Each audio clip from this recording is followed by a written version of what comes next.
মুসা আলাইহিস সালাম ফেরাউনের বাবুর্চিকে এক থাপ্পড় মারলেন রেগে মেগে। উনি থাপ্পড় মারছিলেন আদব শিক্ষা দেওয়ার জন্য, কিন্তু বেচারা সাথে সাথে মরে গেছে। উনি মারছিলেন আদব শিখানোর জন্য, বেচারা যে মরে যাবে মুসা আলাইহিস সালাম জানতেন না। এখন দেখে সর্বনাশ, সেটা তো মরে গেছে, অক্কা পাইছে।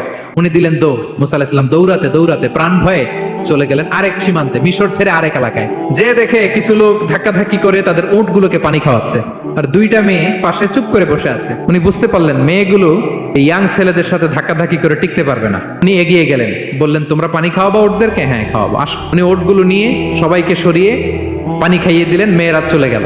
এবার বাবার কাছে যেয়ে বললো, বাবা এমন এক ছেলের সন্ধান পাইছি, ছেলেটা খুব ভালো, আমাদের চেহারার দিকে তাকায় না, মাটির দিকে তাকিয়ে কথা বলে। আজকে এই লোক না থাকলে আমরা আমাদের ওটগুলোকে পানি খাওয়াতে পারতাম না। আর ভিনদেশী লোক, আমরা চিনিও না। ইন্না খায়রা মান ইস্তাজারতাল কবিয়ুল আমিন।